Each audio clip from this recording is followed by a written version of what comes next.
When you talk about education, largely people don't relate education to business. And then we sat down and we kind of worked together and we said, look, education is one field which has a business opportunity and which has been having a business opportunity. But how to bring it together when it is put in a right framework? How do you get people to understand that what is the business of education? And we started a joint event called Indian Education Congress. And that has moved now. We're going to have the 3rd edition.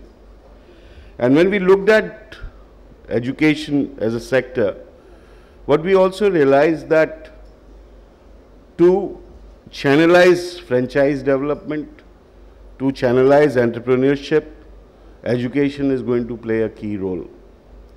And if you look at one of the most successful franchise business which has grown into a multi-billion-dollar company comes from NIT and APTEC. NIT and APTEC, they realized that the formal education system in this country was not in line with the needs and aspiration of people.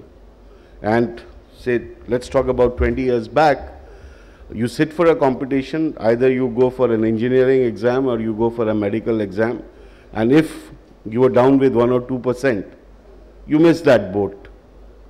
But that didn't mean that you didn't have the skill set or you didn't have that kind of intelligence or acumen. And that's how they started training people in IT. And from there, the first thing what happened was that the people whom they trained in IT, they became their ambassadors in the corporate world. So when the IT revolution came, these people who were trained in IT, they went to the industry, they told their bosses that you need to use technology into your classrooms, and that's how this whole big IT thing started. So what I'm trying to say is that one has to look at the right opportunity when you are talking about education. Today, if you look at the pre-K segment, there are a lot of exhibitors who are there, and pre-K is a very good opportunity, and it is not having any regulation from Government of India. And these entrepreneurs didn't need any formal training. They only realized that there is a market segment which is available in front of us, there is an opportunity, and a little bit of skill which we take, we can cater to that community. Entrepreneurship is something which is not lacking in this country. It is in abundance in this country. Only thing is that entrepreneurship which is there, how does it become channelized? Unfortunately, what is happening is that the whole focus as on today is to get employed. Even if you look at the education system, if you look at the skill development in the country, the focus is, yes, let us go and train people and let those people get employed. But the thing is that if the focus is on letting people know that they can create jobs and opportunities for themselves, that is where the education will play a major role. And I just try to say that become job creators rather than job seekers. That is what is important for entrepreneurship.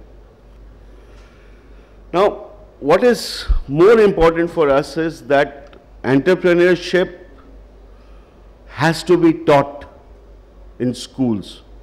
People have to be made independent to think independently. So now, in fact, I'm a part of one of the work group task forces on K-12 education. Even the CBSE is saying that other than whatever they are teaching, they need to put entrepreneurship in curriculum. They need to bring case studies of successful people to the students so they start aspiring for doing something more. It is also very important at the university levels now to put up incubators where you have an idea and you let the students work on that, because then only the corporates would go ahead and kind of sponsor that. Now, if you look at SMEs, 45% of manufacturing output is coming out of SMEs today. It also takes care of 40% of your exports, and it employs about 6 crores of people as of now. If you look at the distribution of that in services, it is about 17%, repairing and maintenance another about 16%, and largely manufacturing.